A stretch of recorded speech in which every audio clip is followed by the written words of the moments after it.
Hello दोस्तों, तो एक बार फिर से स्वागत है आपका एग्जाम मार्क के इस ऑनलाइन प्लेटफॉर्म पे। आज से हमारा तीसरा लेक्चर ओबीजी का स्टार्ट होने वाला, तीसरा यूनिट स्टार्ट होने वाला। लेक्चर नंबर हमारा है 21, यानी हमारा 21वां लेक्चर ओबीजी का हो गया।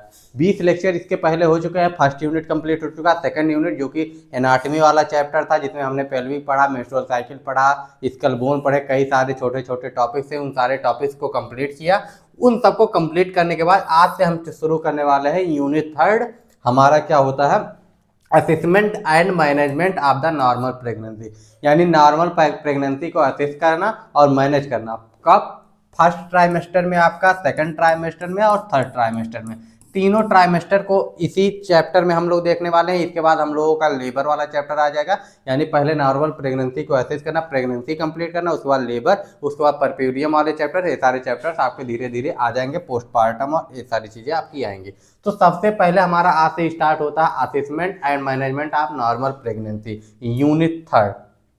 इसमें कुछ टॉपिक्स ऐसे हैं, जैसे कि आज का जो हमारा मेन टॉपिक है प्री प्रेगनेंसी की है, ठीक। इसमें बड़े बड़े 3 हेडिंग आपको इस चैप्टर में मिल जाएंगे। पहला मिल जाएगा आपको प्री प्रेगनेंसी केयर, दूसरा मिल जाएगा आपका फर्स्ट ट्राइमेस्टर, तीसरा मिल जाएगा आपको सेकंड ट्राइमेस्टर और चौथा आपको मिल जाएगा थर्ड ट्राइमेस्टर। 3 बड़े बड़े हेडिंग है, उसके अंदर आपको क्या मिल जाएंगे, छोटे छोटे ऐसे हेडिंग्स मिल जाएंगे। तो हम लोग कोशिश करेंगे कि इसको 3 जो 4 हेडिंग है 4 लेक्चर में ही कंप्लीट कर दे। एक एक घंटे का लेक्चर होगा। अगर कोई भी ट्राइमेस्टर ऐसा लगेगा कि इसको 2 पार्ट में करने की जरूरत है तो 2 पार्ट में कर दिया जाएगा, कोई दिक्कत नहीं है।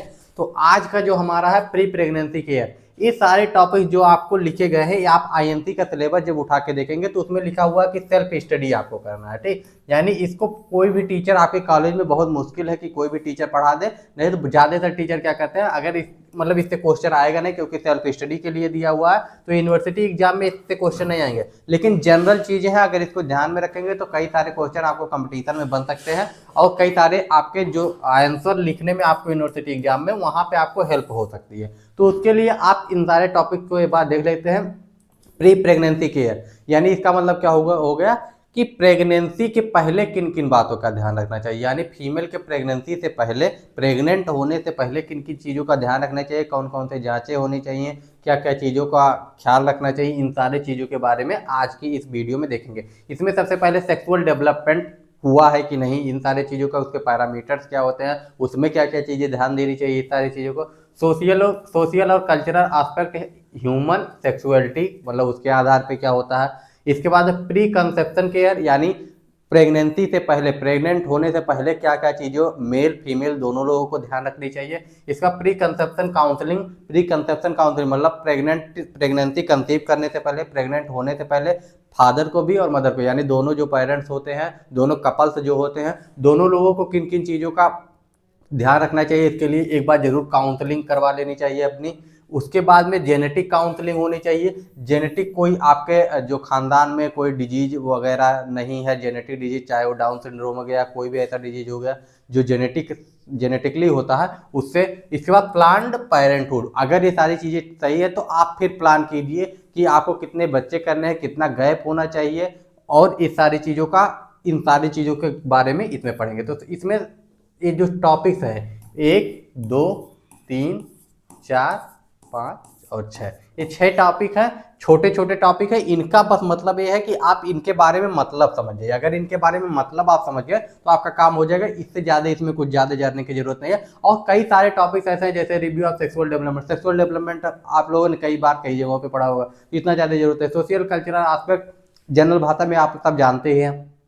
इसमें से ये 2 3 4 टॉपिक नीचे वाले हैं, थोड़ा नए हैं, इतने भी नए नहीं है कि आप इनके बारे में कुछ नहीं जानते। इनके नेम से ही आप लोग बहुत कुछ लिख सकते हैं, लेकिन थोड़ा सा अगर आप लोगों को पता होगा तो आप इसको एलोबरेट करके लिख सकते हैं, ठीक। तो सबसे पहला हमारा जो टॉपिक है सेक्सुअल डेवलपमेंट है। सेक्सुअल डेवलपमेंट होता क्या है, यानी जो भी फिजियोलॉजिकल चेंजेस, इमोशनल चेंजेस, हमारे हार्मोनल चेंजेस आते हैं, जिससे कि ह्यूमन, चाहे वो मेल हो फीमेल हो, वो रिप्रोडक्शन करने के लिए, जनन करने के लिए उसका कैपेबल हो जाता है, जनन कर सकता है, उसी को क्या कहते हैं, सेक्सुअल डेवलपमेंट कहते हैं। यानी जब भी व्यक्ति में, ह्यूमन में अगर हम बात करें ह्यूमन की, तो ह्यूमन में क्योंकि हमको ओबीजी पढ़ना है तो ह्यूमन की बात कर रहे हैं, जाहिर सी बात है। तो इसमें कुछ नहीं है, बस क्या करना है, फिजिकल डेवलपमेंट देखिए, हार्मोनल डेवलपमेंट की देखिए, इमोशनल डेवलपमेंट और साइकोलॉजिकल चेंजेस। इतने सारे जो चेंजेस हो रहे हैं, डेवलपमेंट हो रहे हैं, जो कि एक सीरीज है चेंजेस का। और ये कब कब होता है आपका, ये आपका स्टार्ट होता है बिफोर द बर्थ से लेकर, और खत्म कब होता है, एडल्टहुड पे खत्म होता है। ठीक, यानी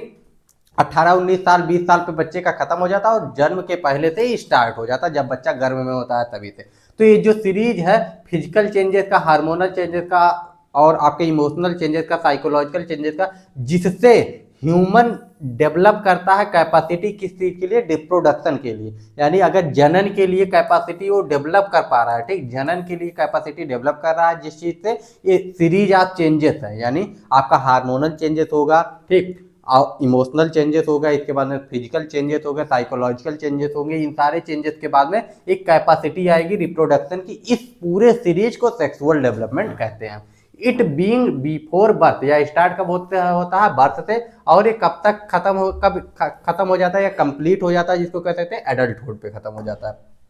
अब इसके बाद में कंपोनेंट कौन कौन से होते हैं सेक्सुअल डेवलपमेंट के, 4 मेन कंपोनेंट होते हैं, वही physical development, hormonal development, emotional development, psychological development, यही सारे। ठीक, तो फिजिकल डेवलपमेंट में आपका क्या होगा, growth and maturity of the reproductive organ. Growth होगा और मेच्योरिटी आएगी आपके रिप्रोडक्टिव ऑर्गन का, जो कि आपका गर्ल्स में अगर देखा जाए तो ये आपका कब आ जाता है, 11 से 12 साल की उम्र में, और बॉयज में यही कब आ जाता है, 13 से 14 साल की उम्र में, या 12 से 14 साल की उम्र में, इसको कुछ भी लिख सकते हैं। ठीक, मतलब इसी के आसपास में आपका आ जाता है, कई जगहों पे कई तरीके का मिलेगा।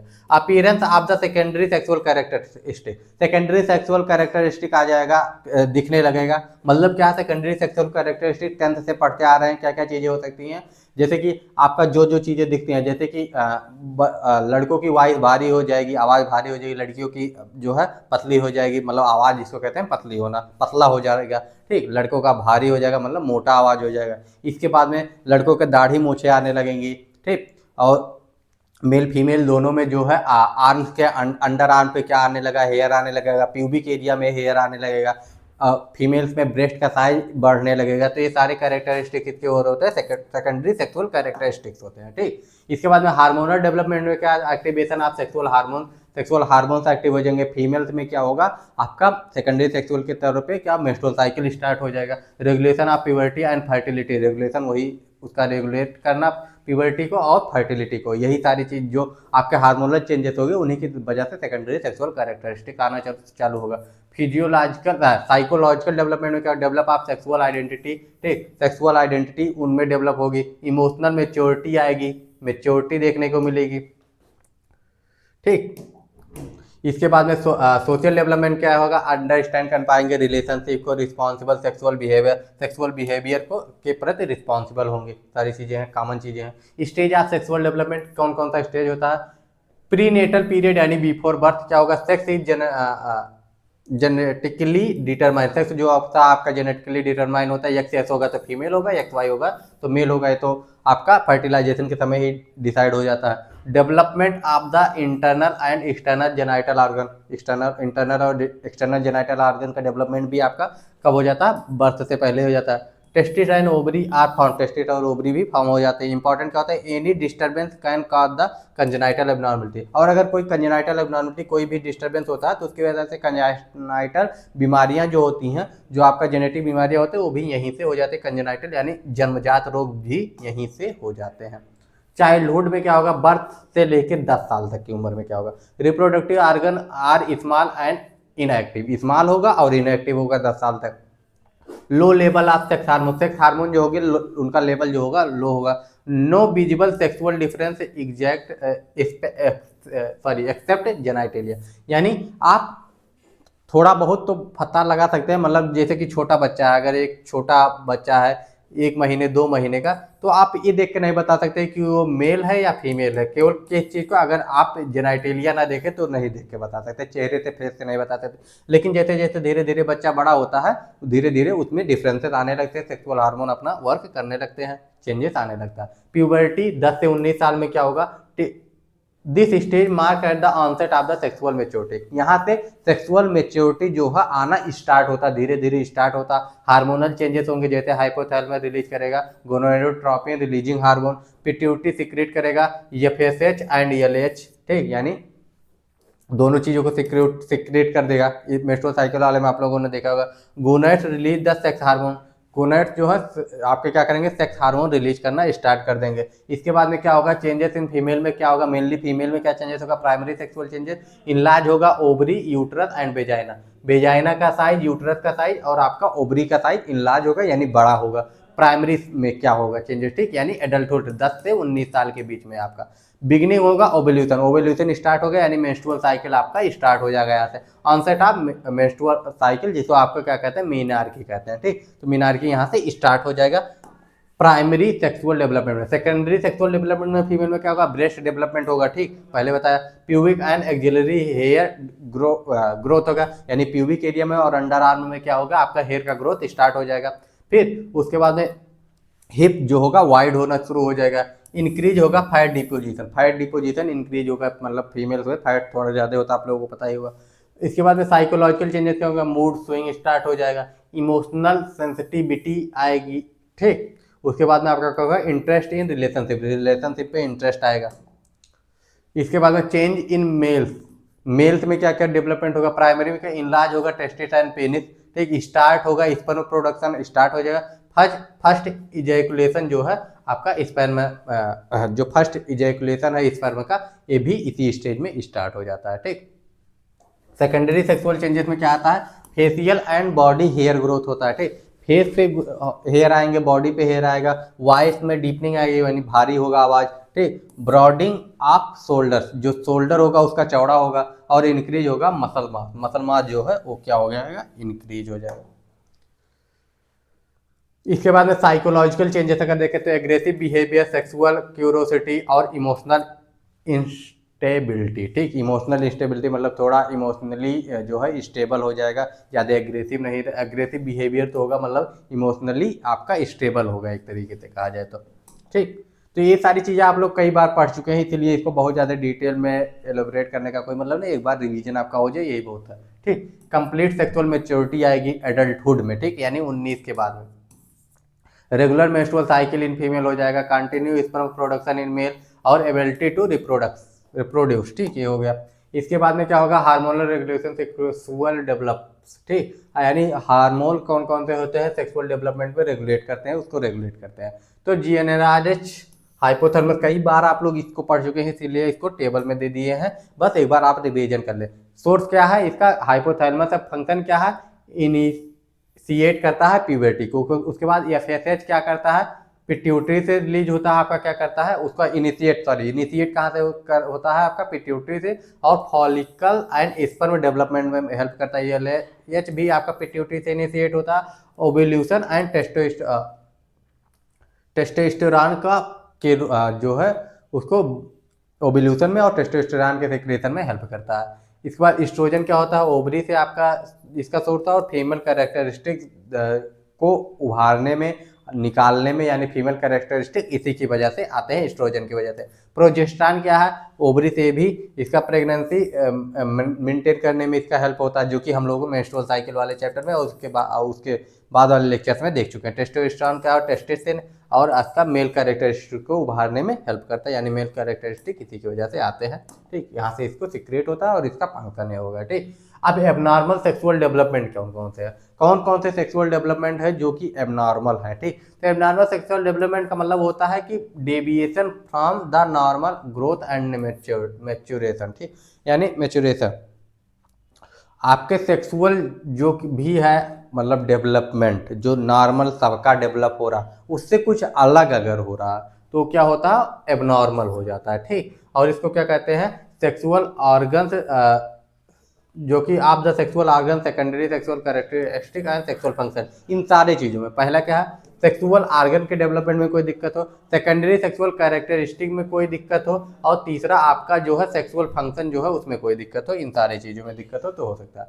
डिलेड प्यूबर्टी में क्या होता है, फंक्शन हो गया आपका कॉजेज। डिलेड प्यूबर्टी पहला आपका है जो कि आपका एबनॉर्मल कंडीशन हो जाता है। डिलेड प्यूबर्टी में क्या होता है, फेलियर ऑफ सेक्सुअल कैरेक्टरिस्टिक। इसमें क्या होता है, failure of sexual characteristic to appear at the expected age. Delayed नाम से ही पता चल रहा है, डिलेड प्यूबर्टी मतलब प्यूबर्टी जो है डिले हो जाएगी। कब, आपका जो गर्ल्स है उसमें 13 साल के बाद आएगा और बॉयज जो है उनमें 14 साल के बाद आएगा। तो अगर 13 साल तक नहीं आ रहा है गर्ल्स में तो ये आपका डिलेड हो गया। अगर बॉय में 14 साल तक नहीं प्यूबर्टी स्टार्ट हो रहा तो ये आपका डिलेड हो गया। ये दोनों कंडीशन आपकी डिलेड हो गई। काजेज क्या हो सकता है, हार्मोनल डिस्टर्बेंस हो सकता है, आपका माल न्यूट्रिशन हो सकता है, यानी जो है न्यूट्रिशन की कमी हो सकती है, न्यूट्रिशन इम्बैलेंस हो सकता है, ये सारी चीज़ें हो सकती हैं। पॉवर्टी के कारण माल न्यूट्रिशन सबसे ज़्यादा होते हैं, पता ही होगा आपको। क्रोनिक इलनेस, ठीक, क्रोनिक इलनेस हो सकता है, कोई बहुत बड़ी क्रोनिक बीमारी हो गई उसकी वजह से हो सकता है। जेनेटिक प्रॉब्लम से जो हो गए, अगर जेनेटिक प्रॉब्लम थी है तो वो भी हो सकता है। इसके बाद में अब डिलेड होगा अगर पहले आपका प्यूबर्टी स्टार्ट हो जा रहा है तो अर्ली ऑनसेट बॉयज में 8 साल और गर्ल्स में 8 साल तक, या मतलब 9 साल से पहले 8 साल पे ही स्टार्ट हो जा रहा है, या 8 साल से पहले, और बॉयज में 9 साल या 9 साल से पहले स्टार्ट हो जा रहा है तो ये आपका अर्ली में आ जाता है। कॉजेज क्या हो सकते हैं, ब्रेन डिसऑर्डर, हार्मोनल ट्यूमर या हार्मोनल डिस्टर्बेंस, इसमें भी हो सकता है। जेनेटिक फैक्टर हो सकते हैं, जेनेटिक फैक्टर दोनों में हो सकता है, ठीक, और हार्मोनल डिस्टर्बेंस, ये दोनों को याद रखिए। दो हो गए, एक पहला डिलेड हो गया, एक पहले आ गया, ठीक। इफेक्ट क्या होगा, अर्ली सेक्सुअल मेच्योरिटी होगा, शॉर्ट एडल्ट हाइट, उसका हाइट भी, इससे इफेक्ट क्या होगा, जब अर्ली मेच्योरिटी आ जाएगी, अर्ली प्यूबर्टी स्टार्ट हो जाएगी तो इससे हाइट कम होगा। साइकोलॉजिकल स्ट्रेस, जो साइकोलॉजिकल स्ट्रेस है वो भी बढ़ेगा, क्योंकि जल्दी प्यूबर्टी अगर आ जाएगी तो उससे भी आपका क्या होगा, मेंस्ट्रुअल साइकिल फीमेल में स्टार्ट हो जाएगा जल्दी, और भी जो कैरेक्टरिस्टिक्स है वो सभी उस एज के ग्रुप से पहले आ जाएगा, तो वो भी साइकोलॉजिकल आपका क्या करेगा, प्रेशर डालेगा। Disorder of sexual development, sexual development disorder में जैसे कि हमारा आ जाएगा क्रोमोसोम, ठीक, where a person chromosome gonads यानी टेस्टिस या ओवरी आपके हो गए, या genital organ do not develop in the usual male और फीमेल पैटर्न, यूजुअली उस तरीके से अगर उसके गोनेट्स नहीं डेवलप हुए हैं, क्रोमोसोमल डिस्टर्बेंस है, या फिर आपका जेनाइटल ऑर्गन ही नहीं सही से डेवलप हुआ है, तो इस कंडीशन को क्या कहते हैं, disorder of sexual development, DSD, ठीक। इसमें क्या होता है, कॉजेज क्या है, जेनेटिक एब्नॉर्मलिटी हो सकती है, पहला तो जेनेटिक हो गया। हार्मोनल इम्बैलेंस, जेनेटिक में आपका क्या हो सकता है, ये आपका जो भी आपके कंडीशन आ जाते हैं अभी आगे उसको देखेंगे, तो जेनेटिक मतलब क्रोमोसोमल दिक्कत हो सकती है। Hormonal imbalance during pregnancy, hormonal मतलब मदर का जो है हार्मोन इम्बैलेंस हो गया हो उसकी वजह से भी दिक्कत आ सकती है, और एंजाइम डिफेक्ट से भी हो सकता है। अब इसमें एग्जाम्पल देखो, यहाँ पे आ गया कंजेनाइटल, पहले कंजेनाइटल एड्रेनालिन हाइपरप्लेजिया, ठीक, इसमें क्या होता है, excess male hormone in female, ठीक, जो आपका मेल हार्मोन है, ठीक, मेल हार्मोन जो है टेस्टोस्टेरोन वो फीमेल में ज़्यादा हो जाता है, congenital adrenaline hyperplasia. Androgen insensitivity syndrome, इसमें क्या होता है, body can not respond to the male hormone, इसमें बॉडी मेल हार्मोन को रिस्पॉन्स ही नहीं करता है, ठीक, एड्रोजन इनसेंसिटिव सिंड्रोम। और आपका क्या हो गया, एम्बिगियस जेनाइटेलिया, इसमें क्या होता है, external genital organ are not clear male और फीमेल, जो जेनाइटेलिया होते हैं वो क्लियर ही नहीं होते मेल है या फीमेल है, तो ये आपका ये होगा। ये आपके जो होते हैं क्या होते हैं, डिसऑर्डर ऑफ सेक्सुअल डेवलपमेंट, यानी डेवलपमेंट में इसमें दिक्कत होगा, चाहे आपका जो मेल हार्मोन है वो फीमेल में ज़्यादा हो जाएगा, चाहे वो आपका बॉडी रिस्पॉन्ड नहीं करेगा मेल हार्मोन को, चाहे वो आपका क्या होगा, एक्सटर्नल जेनाइटेलिया क्लियर ही नहीं हो रहा है कि मेल का है फीमेल का। प्रॉब्लम क्या हो सकता है, कन्फ्यूजन अबाउट सेक्स असाइनमेंट, यानी अगर ये पहले वाली कंडीशन है तो इसमें कन्फ्यूजन ही रहेगा कि वो मेल है या फीमेल है। साइकोलॉजिकल स्ट्रेस बढ़ेगा, जाहिर सी बात है। आपका फर्टिलिटी प्रॉब्लम होगा, जब मेल फीमेल पता ही नहीं है तो फर्टिलिटी प्रॉब्लम होगा। अगर मेल हार्मोन ज़्यादा हो गया फीमेल में तो भी उससे भी दिक्कत होगा। तो ये सारी चीज़ें आपकी हो गई। मेंस्ट्रुअल डिसऑर्डर में क्या होगा, यानी फीमेल्स में एक कंडीशन और आ सकती है मेंस्ट्रुअल डिसऑर्डर, ठीक। आपका मेंस्ट्रुअल डिसऑर्डर में क्या होता है, एबनॉर्मल इन मेंस्ट्रुअल साइकिल, जो मेंस्ट्रुअल साइकिल है उसमें एबनॉर्मलिटी होगी। मेंस्ट्रुअल साइकिल छोटा हो सकता है, बड़ा हो सकता है, उसका जो ड्यूरेशन वो फिक्स ही नहीं है कि कब आ रहा है कब जा रहा है, मतलब टाइम ड्यूरेशन भी फिक्स नहीं है। किसी एक मंथ में आपका 10 दिन के अंदर आ गया, कभी आपका 30 दिन में भी नहीं है, 20 दिन में भी नहीं है। तो ये सारी चीज़ें हो गई। जैसे कि amenorrhoea, absence of menstrual cycle, सबसे पहली चीज़ है कि मेंस्ट्रुअल साइकिल ही नहीं आ रही है, तो वो भी आपका मेंस्ट्रुअल साइकिल डिसऑर्डर में आ गया। दूसरा है आपका इनफ्रीक्वेंट मेंस्ट्रुअल साइकिल, आपका ओलिगोमेनोरिया, ठीक, आपका फ्रीक्वेंसी ही नहीं पता है, इनफ्रीक्वेंट है, कभी 10 दिन का गैप आ रहा है, कभी 20 दिन का, कभी 30 दिन का, कभी 5 दिन का, तो ये सारे इनफ्रीक्वेंट में आ जाते हैं।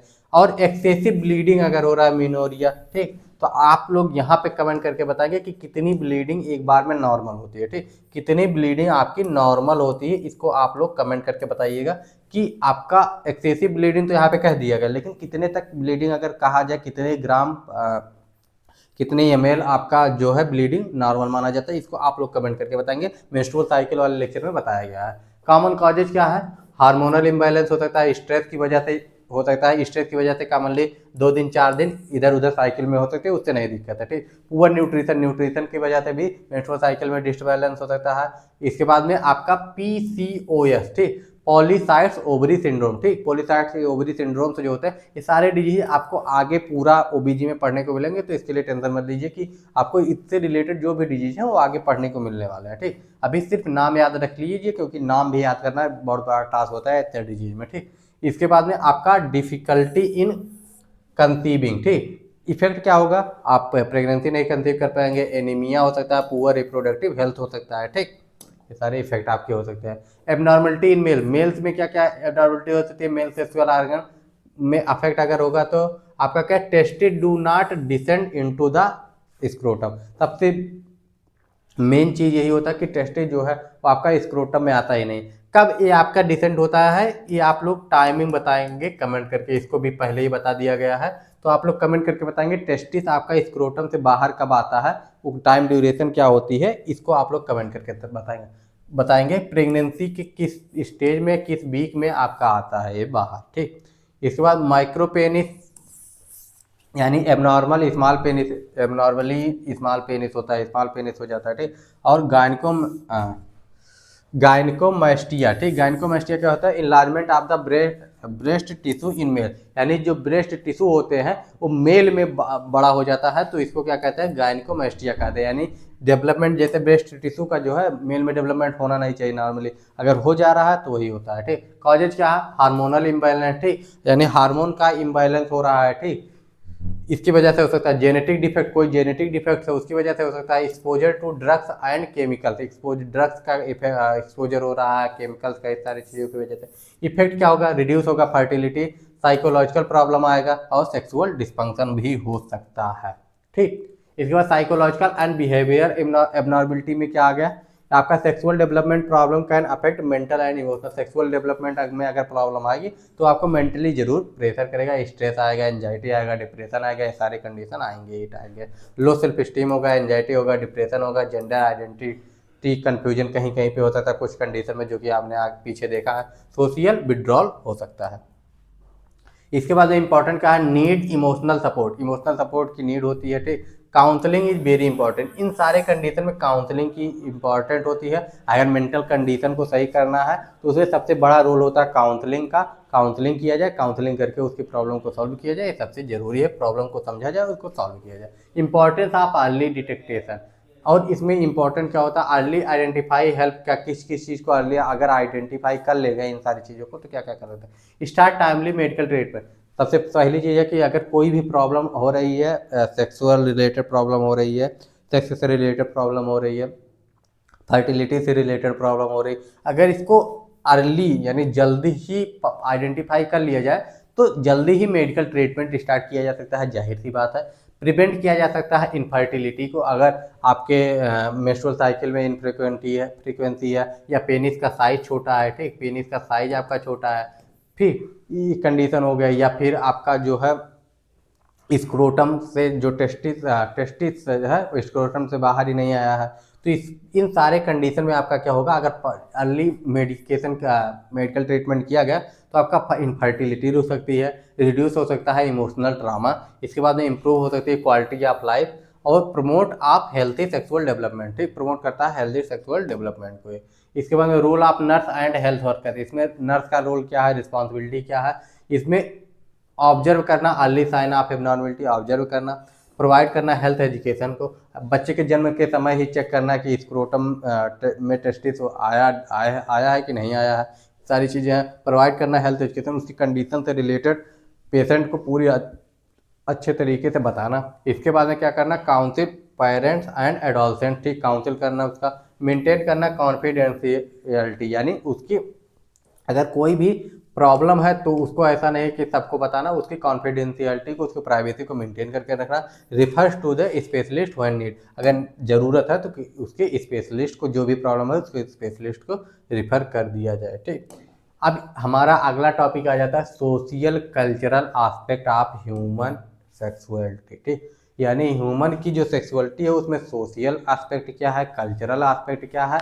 हर एक धर्म में, हर एक कल्चर में अलग अलग चीज़ें होती हैं, तो उसका एस्पेक्ट क्या है और हमको किस किस चीज़ों का ध्यान रखना चाहिए अपने कल्चरल एस्पेक्ट से, बिलीफ से, टैबूज क्या क्या हो सकते हैं, इन सारी चीज़ों को इन सारी चीज़ों को देखना है, ठीक। तो social cultural aspect of human sexuality refer to a how society culture tradition, society culture tradition religion family education and media influence a person sexual behaviour attitude belief and practice, ठीक। यानी sexual cultural aspect in humanity sexual refer क्या करता है, कैसे एक person को, एक व्यक्ति को, एक कपल को सोसाइटी आपका हुआ, कल्चर हुआ, ट्रेडिशन हुआ, फैमिली हुआ, एजुकेशन हुआ, मीडिया हुआ, इन्फ्लुएंस करता है गलत तौर तरीकों से रिलेटेड, सही तरीके से, मतलब वो रिफर कैसे वो अफेक्ट करता है उनके बिहेवियर में, एटीट्यूड में, बिलीफ पे, उनकी क्या क्या विश्वास है इस चीज़ पे, और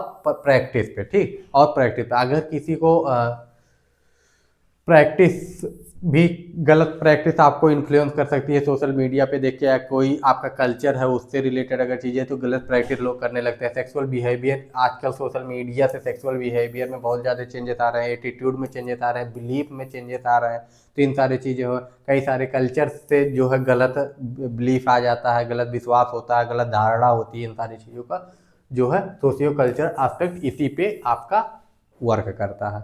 how sexuality is not only biological, it is shaped by the society we live in, ठीक। यानी हम सोसाइटी में रहते हैं तो केवल बायोलॉजिकली उसको नहीं सोच सकते, आपको उसके अनुसार भी सोचना ही पड़ेगा कि आपका कैसे जो है,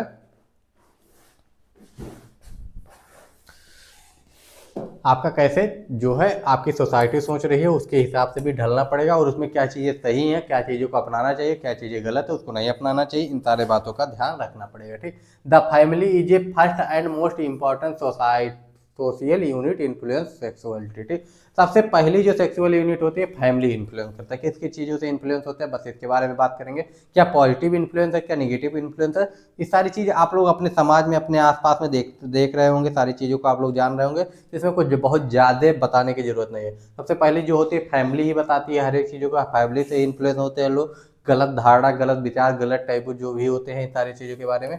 तो आपका क्या होगा, open communication between the parent and children. सबसे पहली बात ओपन कम्युनिकेशन होना चाहिए पेरेंट और चिल्ड्रन के बीच में, पॉजिटिव इन्फ्लुएंस के लिए, अगर सही इन्फ्लुएंस करना, बच्चे को सही जानकारी देनी है तो ठीक। इसके बाद प्रॉपर गाइडेंस होना चाहिए about puberty and body changes, proper guidance होनी चाहिए, प्रॉपर जानकारी होनी चाहिए कि प्यूबर्टी चेंजेस, कितने लड़कियों को मेंस्ट्रुअल साइकिल स्टार्ट हो जाता है, उनको पता ही नहीं होता है कि ये चीज़ होती क्या है, ठीक। उनको लगता है कि उनके वेजाइना से खून आ रहा है, क्या हो गया है, क्या हो गया, कोई बीमारी हो गई, कैंसर हो गया, क्या हो गया, तो ये सारी चीज़ें, तो इसके बारे में अगर उनको पहले से जानकारी रहेगी, बच्चियाँ 7-8 में पढ़ती हैं उस टाइम पर लगभग स्टार्ट होता है उसी एज में, ठीक। तो अगर उससे पहले उनको जानकारी दे दिया जाए तो इतने सारे स्ट्रेस से, इतने सारे, कितने बच्चियाँ तो 2-2 3 दिन साइकिल चला जाता है, उसको बताती ही नहीं घर वालों को, डर के मारे, ठीक। मोरल वैल्यू और रिस्पॉन्सिबिलिटी के बारे में ये पेरेंट्स ही गाइड कर सकते हैं, फैमिली ही गाइड करती है।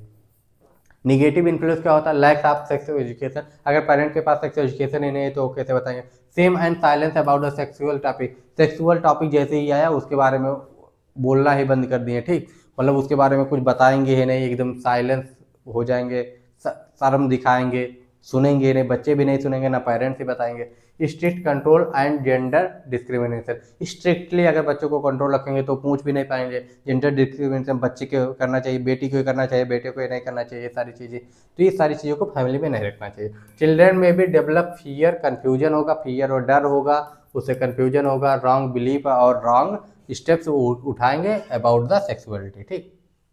कल्चर, बिलीफ और ट्रेडिशन कैसे इफेक्ट करता है आपका, जो भी आपका एक्सेप्टेबल और अनएक्सेप्टेबल सेक्सुअलिटी है इसको कंसीडर कल्चर डिसाइड करता है व्हाट इज कंसीडर, मतलब क्या एक्सेप्ट करना चाहिए और क्या एक्सेप्ट नहीं करना चाहिए, कौन से बिहेवियर आपको एक्सेप्ट करना है कौन से नहीं करना है। एग्जांपल में अर्ली मैरिज प्रैक्टिस, जैसे कुछ कल्चर में होता है अर्ली मैरिज प्रैक्टिस करते है, कुछ में नहीं है, कुछ में लेट है, तो ये सारी चीज़ों को ध्यान रखना चाहिए। ठीक, उसके बाद preference for the male children, male child को ज़्यादा प्रेफरेंस दी जाती है। ठीक, restriction of the female mobility, बच्चियों को कई ऐसे धर्म है जिसमें पढ़ने तक नहीं भेजा जाता, यानी एजुकेशन तक के लिए जल्दी नहीं भेजा जाता, घर में ही रखा जाता है। तो ये सारी चीज़ों से क्या होता है, उसको नॉलेज की जो है कमी होती है। इसके बाद में आपका मेंस्ट्रुअल टैबूज, जैसे कि नॉट एंटरिंग किचन और टेम्पल। ठीक, मेंस्ट्रुअल टैबूज है जैसे कि मेंस्ट्रुअल साइकिल अगर चल रहा है तो आपका किचन में नहीं घुस सकते हैं, या फिर आपका मंदिर नहीं जा सकती है। ये सारी चीज़ें जो है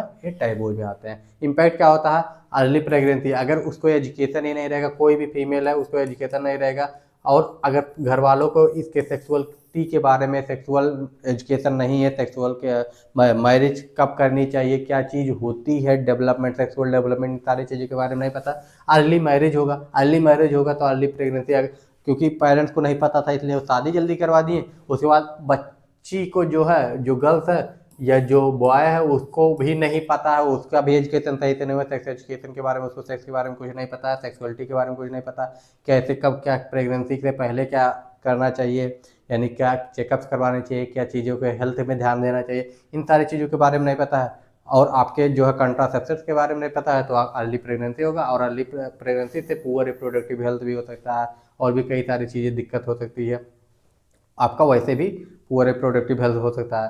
low decision making power for women. ठीक, अगर उसको सेक्सुअल हाइजीन, मेंस्ट्रुअल हाइजीन के बारे में नहीं पता है तो पुअर रिप्रोडक्टिव हेल्थ हो सकता है। Decision making power of the women. ठीक, और अगर एजुकेशन नहीं है तो डिसीजन मेकिंग भी नहीं होगा, जाहिर सी बात है। ठीक, उसके बाद रिलीजियन एंड मोरल वैल्यूज, अब आपका religion play major role in shaping the sexual norms and value. आपको पता है कि हर धर्म जो है अपने हिसाब से रूल्स बनाए हैं, अपने हिसाब से सारी चीज़ें हैं। जैसे पहले था बाल विवाह का प्रथा था, धीरे धीरे वो खत्म हुआ, और भी कई सारी चीज़ें हैं, जैसे कि पॉजिटिव रोल में प्रमोट करता है मैराइटल फेडिलिटी। ठीक, मैराइटल फेडिलिटी। ठीक, इसके बाद में डिकरेज करता है रिस्की सेक्सुअल बिहेवियर, इनकरेज करता है सेल्फ कंट्रोल को। ठीक, ये सारी चीज़ें कुछ पॉजिटिव रोल्स में आते हैं बिलीफ में, लेकिन निगेटिव में क्या होता है, अपोजिशन टू कंट्रासेप्शन। ठीक, कुछ ऐसे धर्म होते हैं जो मतलब अपोजिट, मतलब क्या कहते हैं उसको, हाँ, मानने को तैयार नहीं है कि कंट्रासेप्टिव का यूज करना चाहिए, कंडोम्स हो गए या फिर आपका कुछ भी हो गया, जो भी कंट्रासेप्टिव हो गए, कॉपर्टी हो गया आपका, या फिर फीमेल कंडोम हो गया, फीमेल कंडोम हो गया, इन सारी चीज़ों को यूज करने से अपोज करते हैं। उनको लगता है कि इससे फर्टिलिटी कम होती है या इनफर्टिलिटी आती है। ठीक, silence on sexual health issue, अगर कोई सेक्सुअल हेल्थ इशू आ रहा है तो उस पर साइलेंस रहेंगे, उसको बताएंगे ही नहीं, बहुत जब वो सीवियर हो जाएगा तब पता चलेगा। Guilt and fear related to sexuality, और उससे रिलेटेड अगर मान लीजिए इन्फेक्शन भी हो गया वेजाइना के पास में, ठीक, वेजाइनाइटिस हो गया या फिर और भी कोई दिक्कत होगी, तो उसको गिल्ट करेंगे, फियर करेंगे, डरेंगे, लेकिन बताएंगे नहीं। तो ये सारी चीज़ें हो गई।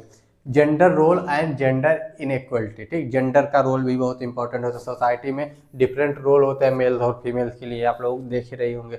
कॉमन इशू क्या है, male given sexual freedom, male के लिए सेक्सुअल फ्रीडम है, females expected to be submissive. ठीक, ये हो गया इसका।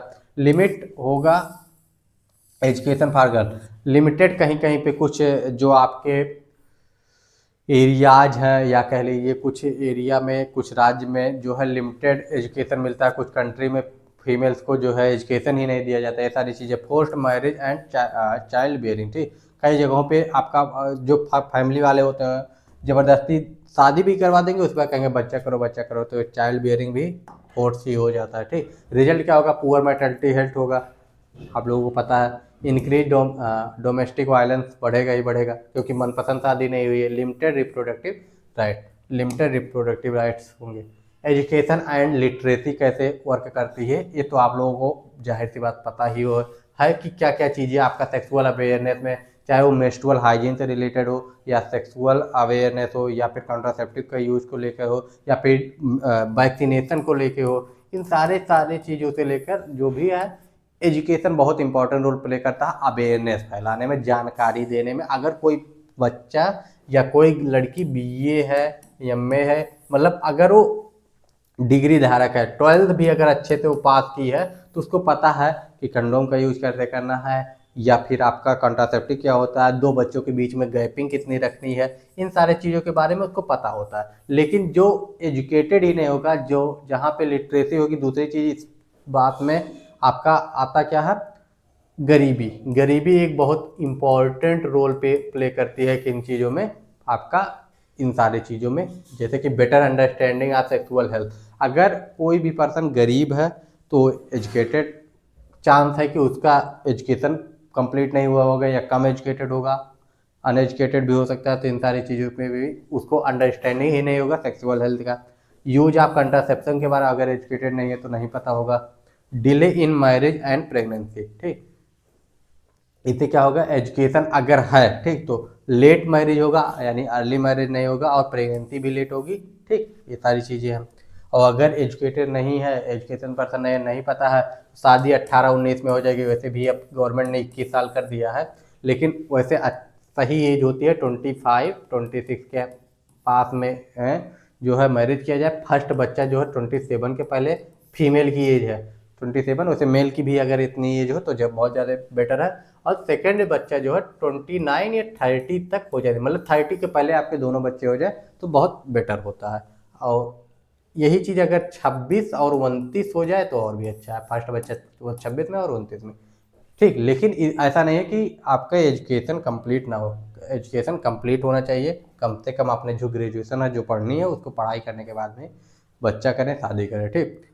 मतलब 21 के बाद ही मिनिमम शादी करनी चाहिए, जो गवर्नमेंट का आपका रूल रेगुलेशन है, जो भी गाइडेंस है, ठीक। अनएजुकेटेड इंडिविजुअल अगर है तो मिथ और मिसकंसेप्शन में वो कंफ्यूज रहेगा कि क्या चीज़ सही है, क्या चीज़ नहीं सही है। हाई रिस्क ऑफ एसटीडी, उसको सेक्सुअल ट्रांसमिटेड डिजीज होने का चांस ज़्यादा रहेगा। अनप्लान्ड प्रेगनेंसी, उसकी प्रेगनेंसी नहीं प्लान रहेगी। कितना गैपिंग करना है, ये सारी चीज़ें नहीं पता रहेंगी। कितने बच्चे करने हैं, ये सारी चीज़ें नहीं पता रहेंगी उसको, ठीक। इसके बाद पीयर ग्रुप और इन्फ्लुएंस, अगर एजुकेटेड पर्सन है तो उसका इतना इफेक्ट नहीं पड़ता है पीयर ग्रुप का, लेकिन अगर एजुकेटेड है तो उसका पीयर ग्रुप भी लगभग एजुकेटेड ही होगा। लेकिन अगर अनएजुकेटेड है तो उसमें पीयर ग्रुप का इन्फ्लुएंस सबसे ज़्यादा देखने को मिलता है। Friend and peer influence the sexual behaviour specially during adolescence, ये सबसे ज़्यादा होता है जो आपका 12 से 19 साल वाला एज होता है, इसमें बहुत ज़्यादा इन्फ्लुएंस करता है। पॉजिटिव इन्फ्लुएंस जैसे हेल्थी डिस्कशन, अगर हेल्थ के बारे में, साफ सफाई के बारे में डिस्कशन हो रहा है तो ठीक बात है। इमोशनल सपोर्ट मिल जा रहा है वो भी सही चीज़ है। करेक्ट इन्फॉर्मेशन मिल रहा है तब तो ठीक है। लेकिन अगर यही इन्फॉर्मेशन इनकरेक्ट मिल रहा है तो वो निगेटिव में चला जाता है। रिस्की सेक्सुअल बिहेवियर, बहुत सारे ऐसे बिहेवियर होते हैं जो आपके दोस्त कहेंगे नहीं ये चीज़ करना चाहिए, ये करो ये करो। जैसे कि आपका क्या होता है, पीयर प्रेशर होता है अर्ली सेक्सुअल एक्टिविटी के लिए। आप सेक्सुअल एक्टिविटी अर्ली कर रहे हैं, मल्टीपल सेक्सुअल पार्टनर, मल्टीपल जो आपका सेक्सुअल पार्टनर हो गया, इन सारे चीज़ों से जो होता है ये आपका रिस्क बढ़ता है किस चीज़ का, सेक्सुअल डिस्टर्बेंस का, या फिर सॉरी सेक्सुअल जो भी आपके डिजीजेज होने का कारण है। जैसे क्या हो गया, आप सेक्सुअल ट्रांसमिटेड डिजीज होने का चांस, ये सारी चीज़ें आपकी बढ़ती है, ठीक। सब्सटेंस एब्यूज का भी चांस बढ़ता है, चाहे वो गांजा, भांग, चरस, जो भी चीज़ यूज करने का, पीयर प्रेशर में आके बच्चे ज़्यादा करते हैं, ठीक। मीडिया एंड टेक्नोलॉजी इसमें क्या इफेक्ट करता है, जो कि आजकल सबसे ज़्यादा कर रहा है। मीडिया क्या क्या चीज़ें इफेक्ट कर रहा है, media is a powerful influence on sex attitude, ठीक। मीडिया बहुत ज़्यादा सेक्सुअल चीज़ों को, सेक्सुअल एक्टिविटी को, गलत तौर तरीकों को बहुत ज़्यादा इन्फ्लुएंस कर रहा है। बच्चे आजकल रील्स में देख रहे हैं, वीडियोज में देख रहे हैं और उसको खुद करने की कोशिश कर रहे हैं। पॉजिटिव रोल क्या होता है, अवेयरनेस ऑफ सेक्सुअल, अगर वही चीज़ पॉजिटिव मिले जाए, सेक्सुअल अवेयरनेस फैलाया जाए, कंडोम का यूज कैसे करना है, फर्स्ट सेक्सुअल एक्टिविटी कब करनी चाहिए, सेक्सुअल एक्टिविटी की एज कैसे कितनी होनी चाहिए, मैरिज की एज कितनी होती है, या फिर आपका गैपिंग कैसे होना चाहिए, कॉन्ट्रासेप्टिव क्या होता है, कौन से कॉन्ट्रासेप्टिव को कैसे यूज करना चाहिए, इन सारे कॉन्ट्रासेप्टिव का यूज कैसे होता है, उसके मिसकंसेप्शन क्या, अगर इस सारी चीज़ों को मीडिया में देखा जाए तो पॉजिटिव वे में जाएगा। लेकिन वही निगेटिव वे में जाता है, जैसे कि आपका क्या हो गया, एक्सपोजर ऑफ द पोर्नोग्राफी, अगर बच्चा पॉर्न देख रहा है, ठीक, पोर्नोग्राफी में जो भी चीज़ें आती हैं, चाहे वो वीडियोज हो, फोटोज हो, इन सारी चीज़ों से आपका एक्सपोजर होगा, तो वो सारी चीज़ें जो उसमें देखेगा वही वो सोचेगा रियल में यूज किया जाए, रियल में किया जाए। तो वो सारी चीज़ें, हर एक चीज़, वो वीडियोज होते हैं, वो आपके फिल्म्स होते हैं। जैसे आप फिल्म देखते हैं उसमें सारी स्टंट आप खुद नहीं करते थे, वैसे उसमें भी नहीं कर सकते, ठीक। अनरियलिस्टिक बॉडी इमेज, ठीक, अनरियलिस्टिक, उसमें देखेंगे जो बॉडी इमेज है वही खुद से बनाने की कोशिश करेंगे, जो कि अनरियलिस्टिक होता है, बनाना इम्पॉसिबल होता है, ठीक। सेक्सुअल एक्सप्लॉयटेशन, ठीक, आप सेक्सुअल एक्सप्लॉयटेशन मतलब ज़्यादा, बहुत ज़्यादा, हद से ज़्यादा सेक्स कर रहे हैं, तो इन सारी चीज़ें जो होती हैं आपका नेगेटिव वे में ले जाते हैं, जो इसके लिए आपका इन्फ्लुएंस कौन करता है, मीडिया एंड टेक्नोलॉजी। पॉजिटिव में आपका अवेयरनेस अगर फैल रहा है तो अच्छी बात है, ठीक। Information and contraceptive and STD, अगर आपको किसके बारे में इन्फॉर्मेशन मिला कि कंट्रासेप्टिव के बारे में, एसटीडी क्या होता है, सेक्सुअल ट्रांसमिटेड डिजीज कैसे क्या होते हैं, कैसे उसको बचा जाता है, उसके साइन एंड सिम्टम्स क्या होते हैं, तो अगर आप इस सारी चीज़ों के बारे में वीडियो देख रहे हैं तो बहुत अच्छी बात है। तो ये सारी चीज़ें आपके इफेक्ट करती हैं किस चीज़ को, हम लोग क्या पढ़ रहे थे, सेक्सुअल डिजीजेज क्या होती हैं उसके बारे में, ये सारी चीज़ें जो है, ये सारे पॉइंट जो है इफेक्ट करते हैं। लास्ट क्या, सोशियो इकोनॉमिक स्टेटस, ये तो आप लोगों को पता है, लिटरेसी, अगर गरीबी होगी तो जाहिर सी बात है बहुत सारी चीज़ें होगी, जैसे अर्ली मैरिज हो जाएगा, पुअर न्यूट्रिशन होगा, बहुत सारे बच्चे होंगे 4 5 6, क्योंकि उनको कंट्रासेप्टिव के बारे में नहीं पता होगा, पता भी होगा तो उनको लगेगा कि महंगी चीज़ है, नहीं करवा सकते, वो ना ही परमानेंट मेथड यूज करेंगे, क्योंकि उनको लगेगा सर्जरी करवाएंगे उसमें भी पैसा लगेगा, ये सारी चीज़। लिमिटेड हेल्थ सर्विसेज होंगी, गरीब होंगे तो सरकारी हॉस्पिटल या उनके पास लिमिटेड सोर्सेज होंगे, सरकारी हॉस्पिटल के प्राइवेट में जा नहीं सकते, उनको सरकारी में भी जो थोड़े बहुत पैसे लगेंगे वो भी उनको महंगा लगेगा, ठीक है। सारे हाई सोशल इकोनॉमी बेटर होगा, health care access, family planning awareness उनके पास ज़्यादा होती है, ठीक।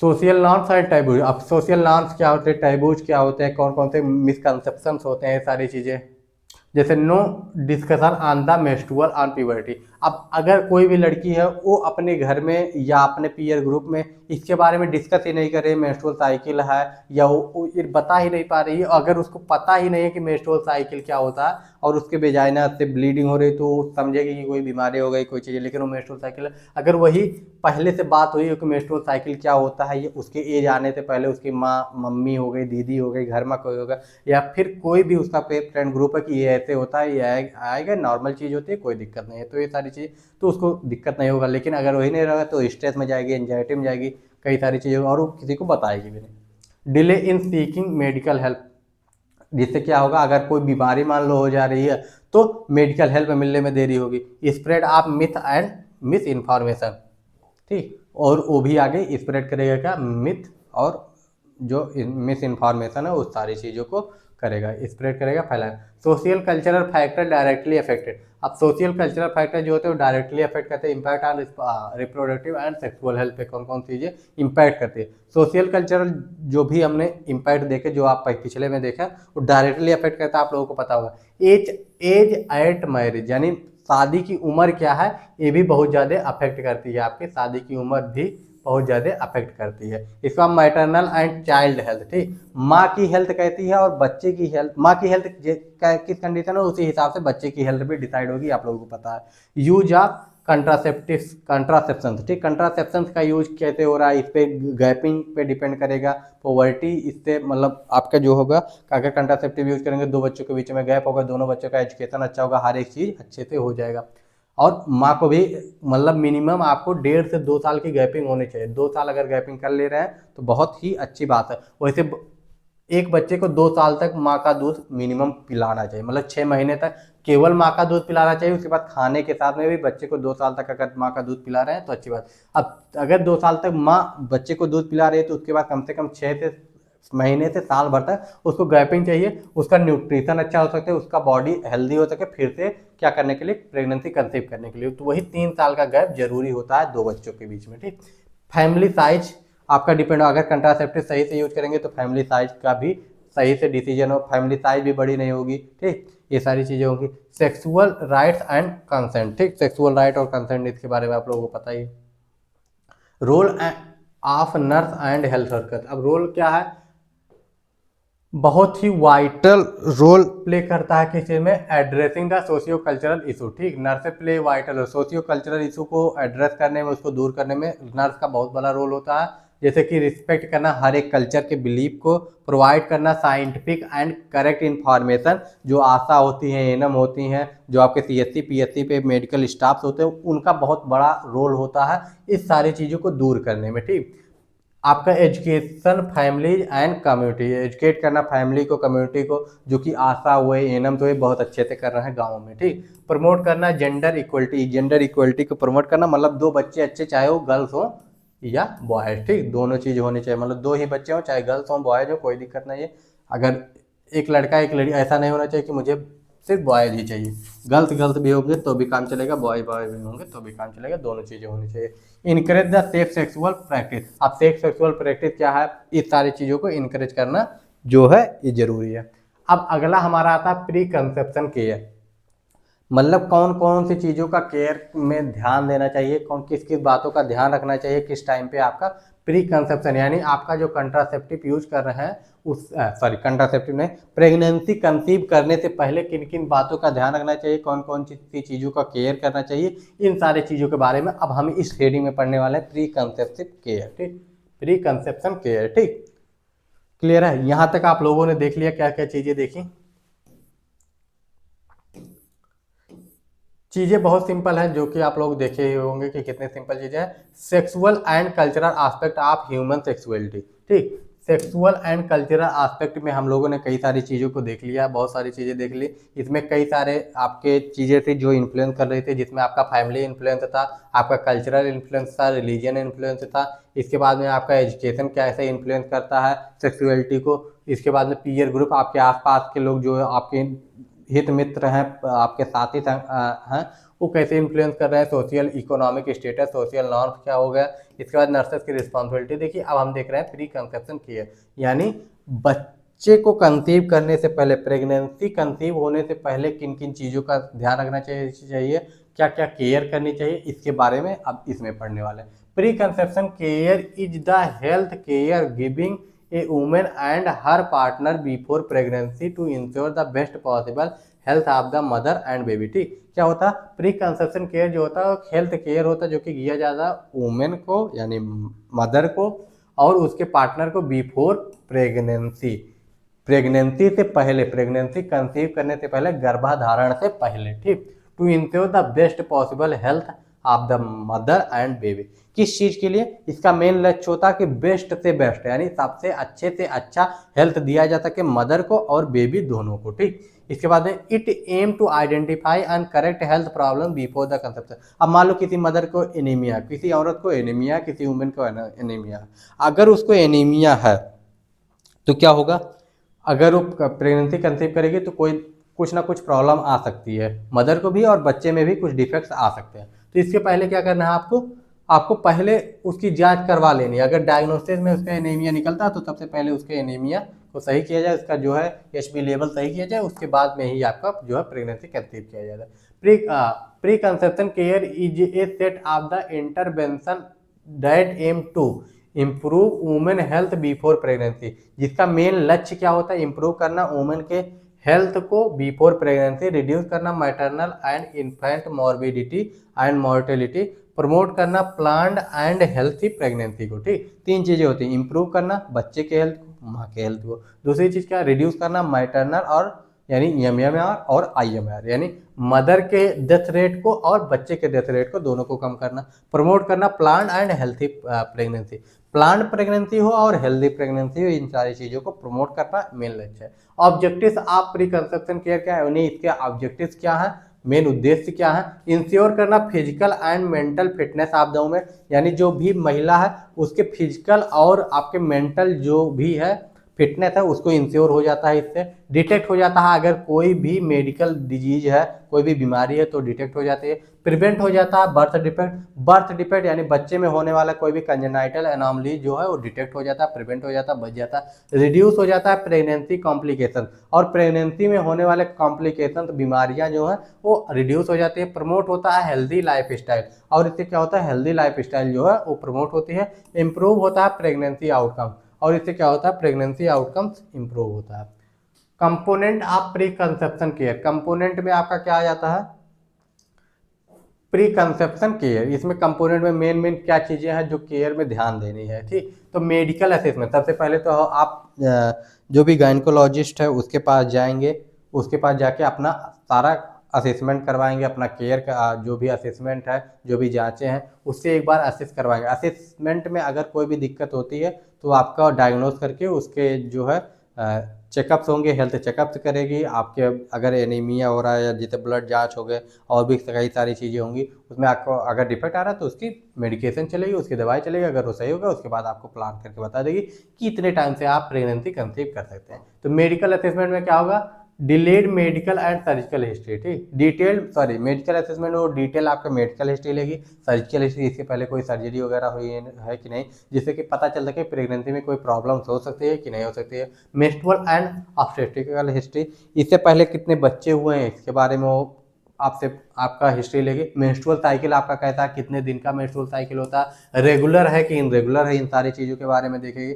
उसके बाद family history of the genetic disease, आपके परिवार में कोई ऐसी बीमारी तो नहीं है जो आपके जो है जेनेटिकली चलता आ रहा है, एक पेरेंट से दूसरे मतलब पेरेंट से जो है बच्चे में चलता आ रहा है, ऐसी अगर कोई बीमारी है उसकी हिस्ट्री आपसे लेगी। और ये सारी हिस्ट्री जरूरी है बच्चे के लिए भी और मदर के लिए भी। असेसमेंट ऑफ क्रोनिक इलनेस का असेसमेंट, जैसे कि कोई diabetes, hypertension, thyroid disorder, epilepsy, ऐसी कोई बीमारी तो नहीं है, इन सारी चीज़ों के बारे में देखिए। रिव्यू करेगी मेडिकेशन, कोई ऐसा ड्रग, कोई ऐसी बीमारी तो नहीं, कोई ऐसी ड्रग या कोई ऐसी दवाई या कोई ऐसा इंजेक्शन तो नहीं चला जो कि हार्मफुल हो सकता है प्रेगनेंसी के लिए, इन सारे बातों का ध्यान में रखेगी, ये सारी चीज़ों को नोट करेगी। फिजिकल एग्जामिनेशन करेगी, हाइट आपका कितना है, वेट कितना है, प्रेगनेंसी के लिए आपका हाइट वेट सही है या नहीं है, ब्लड प्रेशर कैसा है। फिजिकल एग्जामिनेशन पूरा जनरल फिजिकल एग्जामिनेशन होगा। पेल्विक एग्जामिनेशन करेगी अगर रिक्वायर्ड है तो।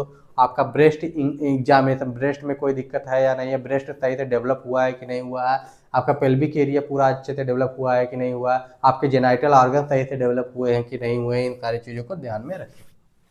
न्यूट्रिशनल असेसमेंट करेगी, आपका न्यूट्रिशन स्टेटस देखेगी, आपका ब्लड जो डाइट और न्यूट्रिशनल स्टेटस का करेक्शन ऑफ एनीमिया सबसे ज़्यादा है। फॉलिक सप्लीमेंट, ठीक, 400 माइक्रोग्राम पर डे, ठीक। Iron and calcium supplement if needed, अगर जरूरी है तो देगी। फॉलिक एंड सप्लीमेंट आपको प्रेगनेंसी से पहले देगी, अगर आपका सब कुछ ठीक है तो आपको बताइए कितने दिन इसको यूज कीजिए, उसका प्रेगनेंसी कंसीव कीजिए। एडवाइस आप बैलेंस डाइट, प्रोटीन के लिए मतलब बैलेंस डाइट के लिए एडवाइस करेगी, जिसमें आपका प्रोटीन हो, फ्रूट्स हो, वेजिटेबल्स हो, आयरन रिच फूड्स हो और आपके सारी चीज़ें हो। प्रिवेंट करेगी न्यूरल ट्यूब डिफेक्ट और लो बर्थ वेट, अगर ये सारी चीज़ें आप सही रखेंगे तो न्यूरल ट्यूब डिफेक्ट और लो बर्थ वेट यानी बच्चे का कम वेट में जो जन्म हो जाता है, लो बर्थ वेट, उसको भी प्रिवेंट करेगी। स्क्रीनिंग एंड लेबोरेटरी टेस्ट, क्या क्या चीज़ें करवा सकते हैं। हीमोग्लोबिन लेवल, आपका HP लेवल देखेंगे कि 11 से कम है या नहीं, अगर 11 से कम होगा तो आप पहले HP लेवल उसका मेंटेन करना पड़ेगा यानी anaemia. Blood group and RH factor, blood group कौन सा है, RH फैक्टर्स कौन से हैं।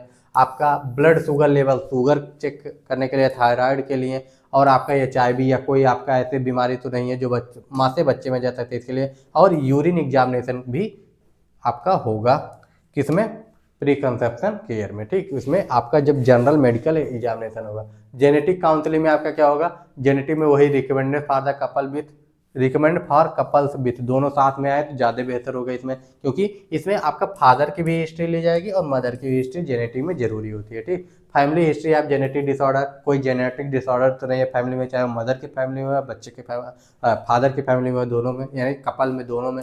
रिपीटेड अबॉर्शन, कई बार लगातार अबॉर्शन तो नहीं हुआ है, इसको भी देखेंगे। इसके बाद में आपका कंजेनिस, इसके बाद में एक ही मतलब जो क्या कहा जाता है, एक ही ब्लड रिलेशन में मतलब एक ही फैमिली में, चाहे वो बुआ की बेटी हो गई या फिर आपके चाचा की बेटी हो गई, इन सारी चीज़ों से, जो कि मुस्लिम धर्म में ज़्यादातर होता है, ऐसा कुछ मैरिज तो नहीं हुआ है। Congenital anomaly in previous childhood, previous जो बच्चा है, चाइल्ड है, उसमें कोई बीमारी, कंजेनाइटल बीमारी तो नहीं है, इन सारी चीज़ों को ध्यान रखें। Stop smoking and alcohol, smoking और एल्कोहल लाइफ स्टाइल मॉडिफिकेशन करना पड़ेगा। अवॉइड करने पड़ेगा ड्रग्स एंड हार्मफुल सब्सटेंस जो होते हैं उसको मेंटेन करना पड़ेगा। Healthy body weight, healthy body weight जो शरीर का वेट है उसको मेंटेन करना पड़ेगा। इसके बाद में हमारा क्या आ जाता है, रेगुलर एक्सरसाइज आ जाते हैं, ठीक। रेगुलर एक्सरसाइज आपका ज़रूरी है हेल्थ के लिए,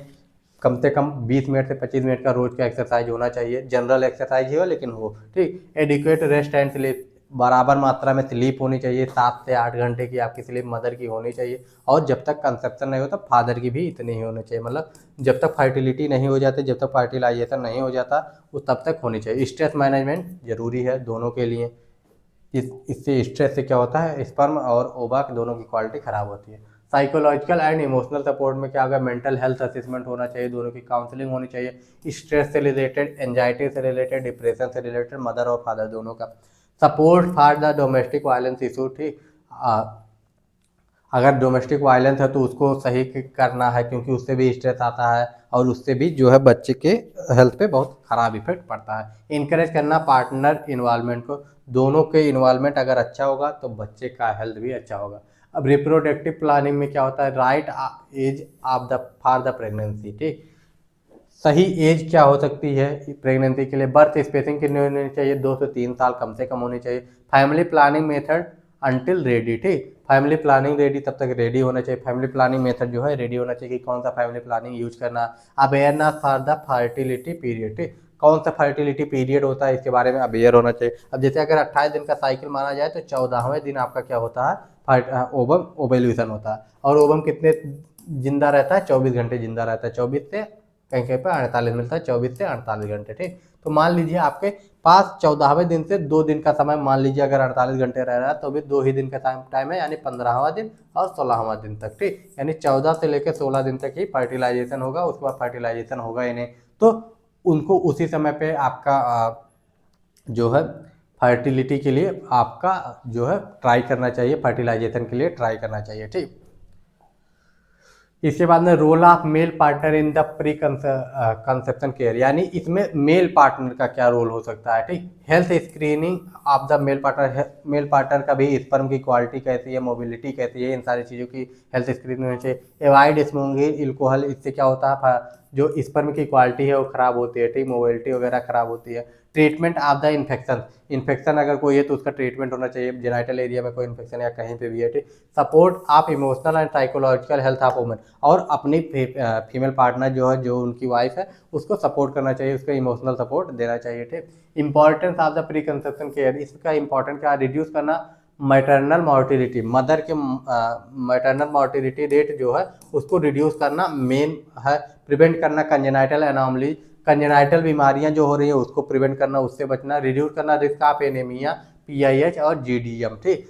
एनीमिया तो आप लोगों को पता है, PIH और GDM क्या होता है कमेंट करके जरूर बताइएगा कि इन दोनों का मतलब क्या होता है, इसका फुल फॉर्म क्या होता है। प्रमोट करना healthy baby and mother, healthy baby को प्रमोट करना, हेल्थी बेबी कहती है, और मदर का जो हेल्थ है, इन दोनों के हेल्थ को प्रमोट करना, अच्छा हेल्दी करना, जिससे कि आपका लो बर्थ वेट की जो प्रॉब्लम होती है वो ना हो सके, या फिर पोस्टपार्टम हेमरेज ना हो सके, इन सारी चीज़ों को, एनीमिया ना हो सके मदर को, इन सारी चीज़ों को प्रमोट करना। इंश्योर करना प्लांट प्रेगनेंसी, और प्लांट प्रेगनेंसी को इंश्योर करना इसका मेन लक्ष्य होता है, इंपॉर्टेंस होता है। रोल ऑफ नर्स क्या है, आइडेंटिफाई करना women of reproductive age, reproductive age में वुमेन कौन सी है उनको आइडेंटिफाई करना। प्रोवाइड करना काउंसलिंग एंड एजुकेशन, एजुकेशन और काउंसलिंग उनको प्रोवाइड करना। प्रमोट करना इम्यूनाइजेशन, और हाँ, मदर को प्रेगनेंसी के दौरान आपके इम्यूनाइजेशन के लिए भी जो भी आपके आयरन के और हेपेटाइटिस B का इंजेक्शन लगता है उसको लगवाना।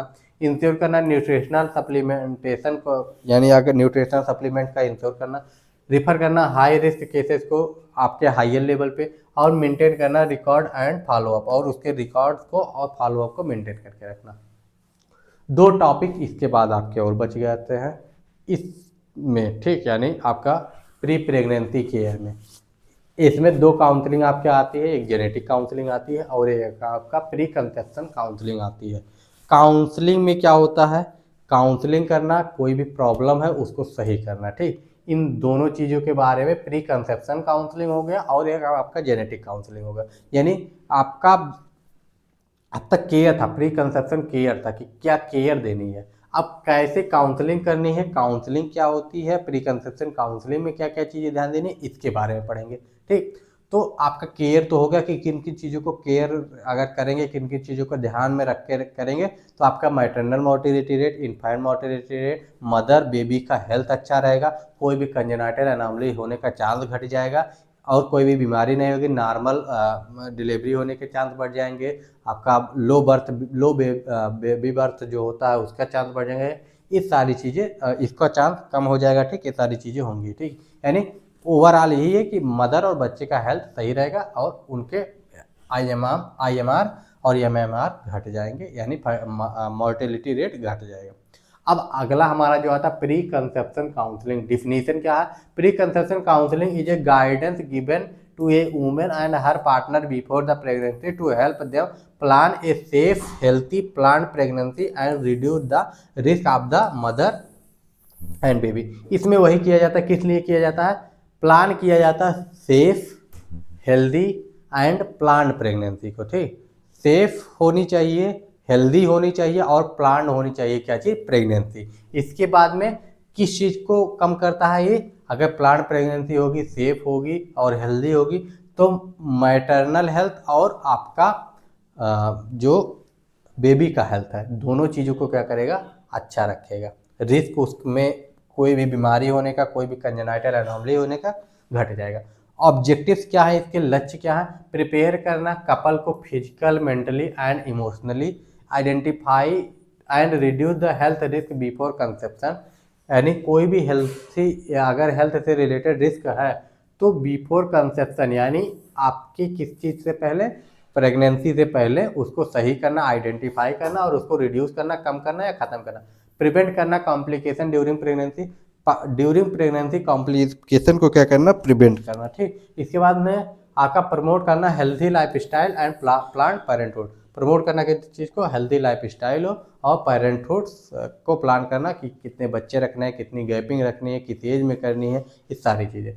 Who should receive it? ठीक, ऑल वुमेन ऑफ रिप्रोडक्टिव, यानी जो काउंसलिंग है वो कौन कौन रिसीव कर सकता है? सभी वुमेन जो कि रिप्रोडक्टिव एज में है, न्यूली मैरिड कपल, जो भी कपल शादी किए हैं, उसके बाद में आपका women with the chronic illness. ठीक, यानी कौन कौन सी महिलाएं जिनको क्रोनिक इलनेस है, जैसे ये डायबिटीज हो गया, हाइपरटेंशन हो गया या फिर थायराइड होगा उनको। Women with the previous pregnancy loss and complication, previous pregnancy उन्होंने लॉस कर दिया या कोई कॉम्प्लिकेशन हुआ उनको। ठीक, component of pre conception counselling, कौन कौन से कंपोनेंट होते हैं?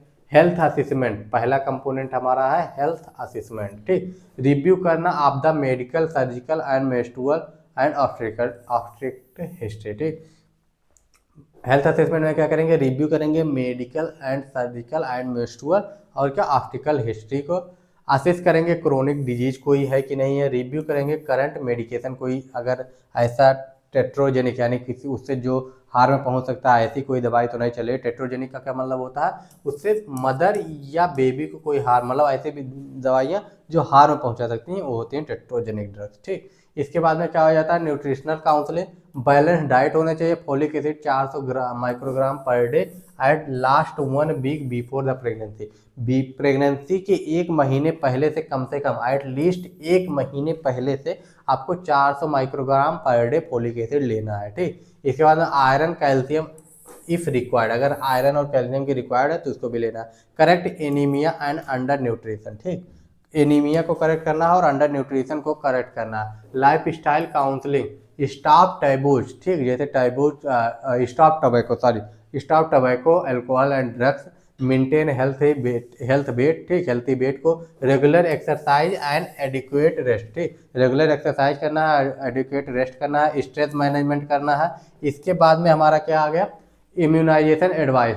इम्यूनाइजेशन में क्या है? जैसे रुबेला का हुआ, हेपेटाइटिस बी का हुआ, अब क्या हो रहा है? रुबेला का भी जो वैक्सीन है वो प्रेग्नेंट वुमेन को ही लग रहा है, बच्चे को नहीं लग रहा। टीटी आपका लग जा रहा है। ठीक, ये सारे वैक्सीनेशन मदर को प्रेगनेंसी के टाइम पे लगवाना। Live vaccination before pregnancy. ठीक, बिफोर प्रेगनेंसी भी कुछ वैक्सीनेशन, अगर उस मदर को कोई दिक्कत है तो उसकी वैक्सीनेशन करवा के ही प्रेगनेंसी कंसीव करना है, ज़्यादा बेटर होता है। रिप्रोडक्टिव प्लानिंग में क्या होता है? Right age of pregnancy, ideal spacing 2 से 3 साल होनी चाहिए। फर्टाइल पीरियड अवेयरनेस, कब फर्टाइल पीरियड होता है। ठीक, temporary family planning until ready, जब तक प्रेगनेंसी के लिए रेडी नहीं हो रहे तब तक फैमिली प्लानिंग के लिए कौन सा टेम्परेरी मेथड है इसको यूज करना। Psychological support, counselling for the anxiety, अगर कोई दिक्कत है, कोई परेशानी, उससे एंजाइटी हो रही, डिप्रेशन हो रही है तो उसको काउंसल करना। एड्रेस द डोमेस्टिक वायलेंस, कोई घर में कोई प्रॉब्लम हो रही है, डोमेस्टिक वायलेंस है, पति पत्नी में नहीं बन रहा या फिर और कोई टेंशन है तो उसको सही करना, उसको काउंसल करके सही करना।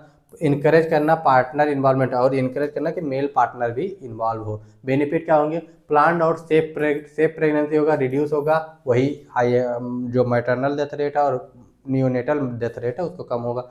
Lower risk of the birth defect होने का रिस्क जो है कम हो जाएगा। बेटर प्रेगनेंसी आउटकम और प्रेगनेंसी का आउटकम जो है बेटर आएगा, अच्छा आएगा। ठीक, इसके बाद में क्या होगा, रोल ऑफ नर्स इसमें क्या आ जाता है, नर्स का रोल इसमें क्या आ जाता है, नर्स हर एक जगह अवेयरनेस फैलाने के लिए सबसे इंपॉर्टेंट है। आइडेंटिफाई यही करते हैं एलिजिबल कपल कौन है, प्रोवाइड करना है एजुकेशन और काउंसलिंग। मेनली स्टार्टिंग में आपका कौन सा करता है, आपका जो है नर्स ही करते हैं। इसके बाद में इंश्योर करना सप्लीमेंट उनको मिला है कि नहीं, इम्यूनाइजेशन मिला है कि नहीं, इम्यूनाइजेशन हुआ है मदर का कि नहीं, ये सारी चीज़। Refer high risk cases, maintain follow और हाई रिस्क केसेस को जो है हाई लेवल पे रिफर करना और फॉलोअप को मेंटेन करके रखना। ये सारी जो जिम्मेदारियां होती हैं वो किसकी होती हैं, मदर की होती है। ठीक, अब इसके बाद में आ जाता है हमारा लास्ट टॉपिक आ जाए जेनेटिक काउंसलिंग। जेनेटिक काउंसलिंग क्या होता है, इसमें जेनेटिक काउंसलिंग किया जाता है कि आपका जो हायरार्की है, ठीक, आपका जो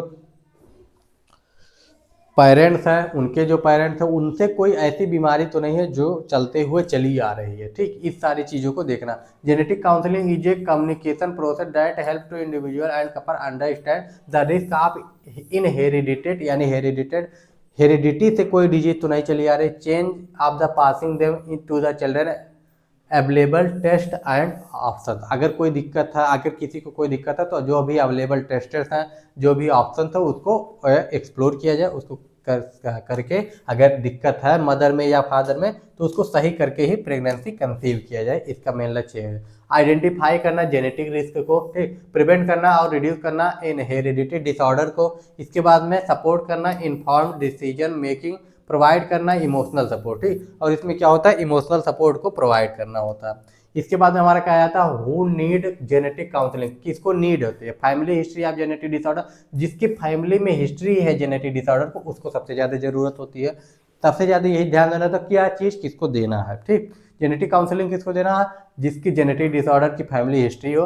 उसके बाद में आपका मैरिज जो है वो आपका ब्लड रिलेशन में हुआ हो। ठीक, इस चीज़ का हो सकता है रिकरेंट एबॉर्शन हुआ हो या स्टिल बर्थ हुआ हो, मरा हुआ बच्चा पैदा हुआ है। स्टिल बर्थ का मतलब क्या होता है, मरा हुआ बच्चा पैदा होना।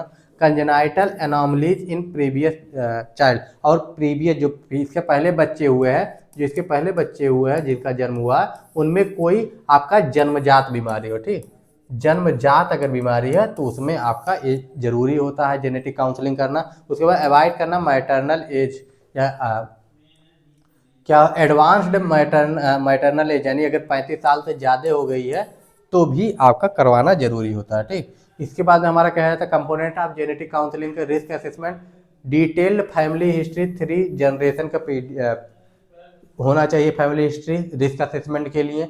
एवेल्युएशन ऑफ द इनहेरिटेंस, हम लोग ये 3 जनरेशन का बनाते हैं ना, कहा जाता है ना कि आपका 1 जनरेशन का बनेगा, उसके बाद में 1 जनरेशन का बनेगा, मान लो इसमें, ठीक, उसके बाद में फिर 1 जनरेशन का, 3 जनरेशन का आपका होना चाहिए। ठीक, पेडिग्री। ठीक, इसके बाद में क्या होता है एस्टिमेट ऑफ द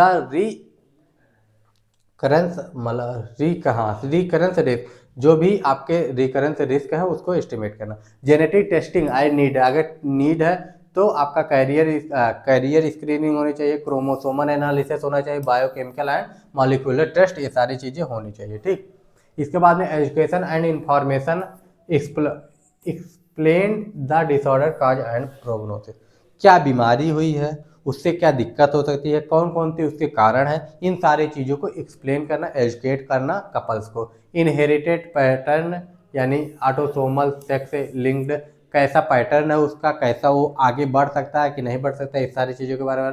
प्रिवेंशन क्या हो सकता है और मैनेजमेंट ऑप्शन क्या क्या चीज़ें हैं इसके बारे में एजुकेट करना।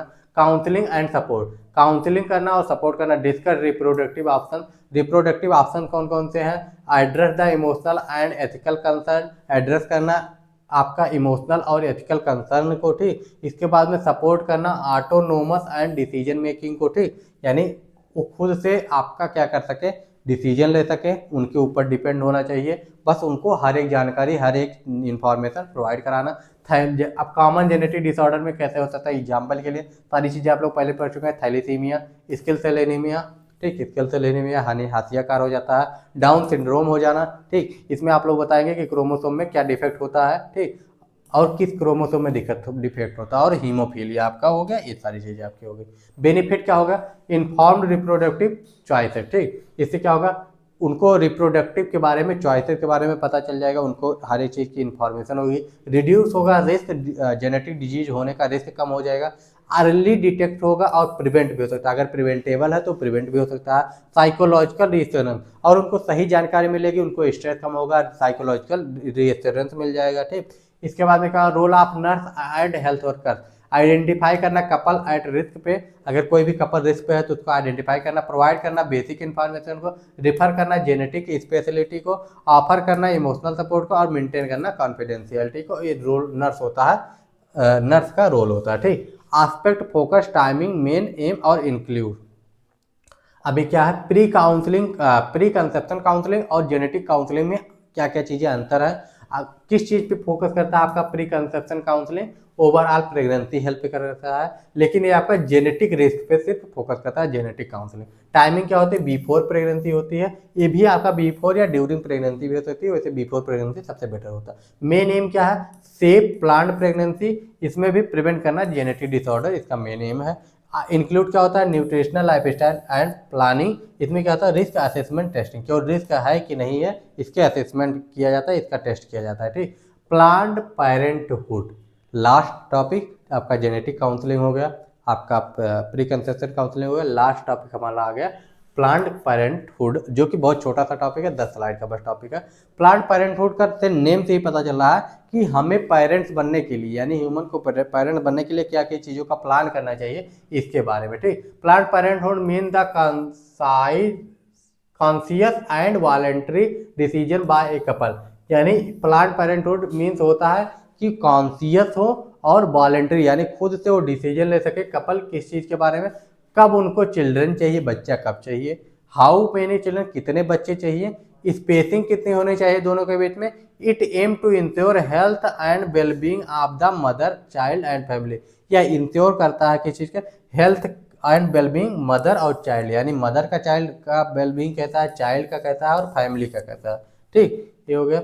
इसके बाद में हमारा आ जाता है इंपॉर्टेंस ऑफ प्लान्ड पेरेंटहुड, क्या होता है, फॉर मदर क्या होता है, प्रिवेंट करना एनीमिया और एक्सजेशन को, ठीक, मदर के लिए, रिड्यूस करना प्रेगनेंसी रिलेटेड कॉम्प्लिकेशन, इम्प्रूव करना फिजिकल एंड मेंटल हेल्थ को, ठीक, इम्प्रूव होता है इससे फिजिकल एंड मेंटल हेल्थ, ठीक। इसके बाद में बच्चे के लिए अगर देखा जाए तो रिड्यूस होता है लो बर्थ वेट, इंश्योर होता है better nutrition and care, improve होता है सर्वाइवल एंड डेवलपमेंट, बच्चे का सर्वाइवल और डेवलपमेंट दोनों इंप्रूव होता है। ये सारी चीज़ें आप लोग बार बार वही देख रहे हैं, तो इसमें कुछ नया नहीं है।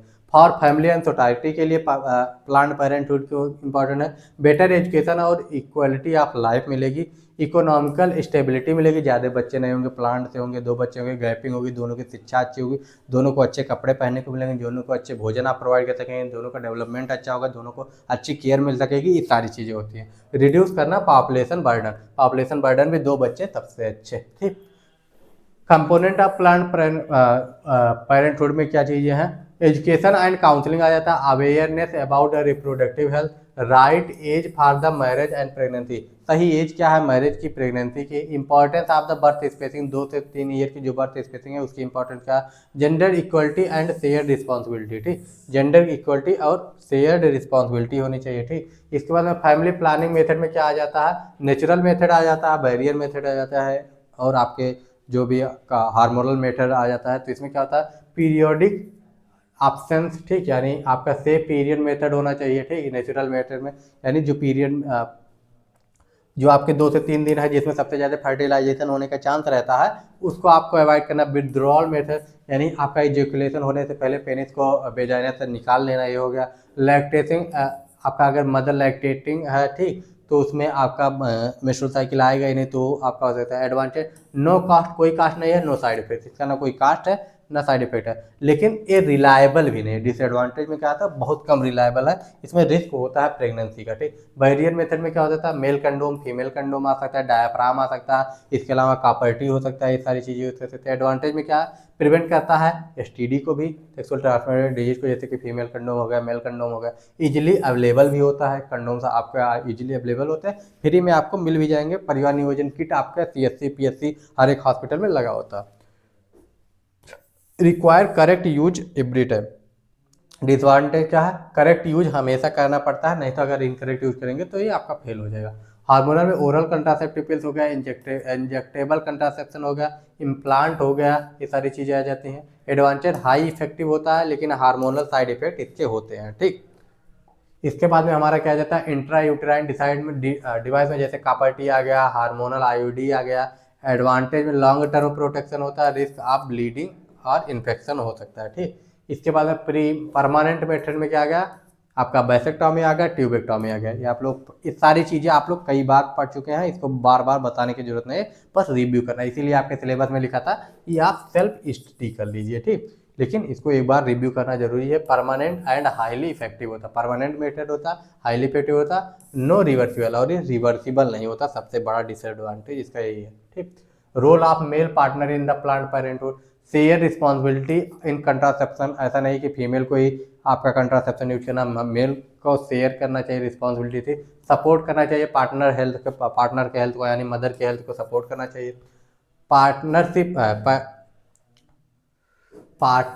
पार्टिसिपेशन होना चाहिए डिसीजन मेकिंग में, दोनों का डिसीजन सेम होना चाहिए। ऐसा नहीं है कि एक का मन है कि हमें 2-3 बच्चे चाहिए, एक का मन है कि नहीं हमको 2 बच्चे चाहिए, एक का मन है कि नहीं हमको एक ही बच्चे चाहिए। तो ऐसा नहीं होना चाहिए, आपका जो है शेयर होना चाहिए, पार्टनरशिप होनी चाहिए।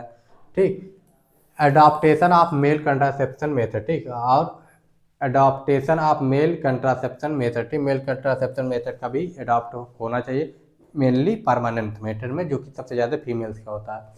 Role of nurse and health worker, educate करना कपल्स को, फैमिली प्लानिंग के लिए हेल्प करना, चूज सुटेबल कंट्रासेप्टिव मेथड कौन कौन से होते हैं, इंश्योर करना corrective use of follow up, motivate करना पार्टिसिपेशन को, और मेंटेन करना रिकॉर्ड एंड कॉन्फिडेंशियलिटी को। वही रोल ऑफ नर्स है सब जगह पे। मिस क्या हो सकते हैं, कंट्रासेप्टिव जो है इनफर्टिलिटी कॉज करता है, जो कि बिल्कुल गलत है। स्टेलाइजेशन वीक मीन्स, अगर स्टेलाइजेशन मतलब वही है आदमी को वीक कर सकता है। ठीक, ये भी गलत है आपका।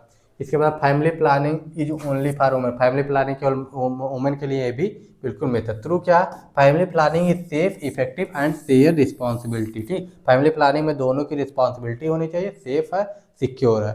तो ये आपका पहला लेक्चर, जिसमें हमारा मेन टॉपिक था क्या था, प्री प्रेगनेंसी केयर, जिसमें 7 से 8 टॉपिक थे, जिनको हमने एक एक करके देख लिया। सारे चीज़ों के बारे में बस आपको समझना था। आपका INC सिलेबस उठा के देखेंगे, उसमें सेल्फ लर्निंग के बारे में लिखा कि आप खुद से पढ़ लीजिए। इस एक लेक्चर में आपको पूरा बता दिया गया है, जो भी आपका 50 से 55 मिनट 1 घंटे का लेक्चर हुआ है। तो मिलते हैं नेक्स्ट वीडियो में। और अगर नोट चाहिए आपको तो जाइए बाई वाले टेस्ट सीरीज वाले सेक्शन पे, ऐप का लिंक डिस्क्रिप्शन में दिया हुआ, वहाँ से जाइए डाउनलोड कीजिए, और वहाँ पे रेटिंग जरूर कर दीजिएगा ऐप को। इसके बाद में आप जाइए वहाँ पे बाय वाला सेक्शन में, टेस्ट सीरीज वाला सेक्शन मिलेगा, वहाँ पे 25 रुपये, मात्र 25 रुपीज़ में आपको मिल जाएगा। 25 रुपीज़ भी नहीं होता है, आपको फ्री में दिया जाता है, लेकिन कारण ये है कि उतना चार्जेस उसके आ रहे हैं। तो इसको जाइए वहाँ से बाय कीजिए और पढ़िए, हंसते रहिए, मुस्कुराते रहिए, हेल्दी रहिए। मिलते हैं नेक्स्ट वीडियो में। Bye bye, take care and Jai Hind.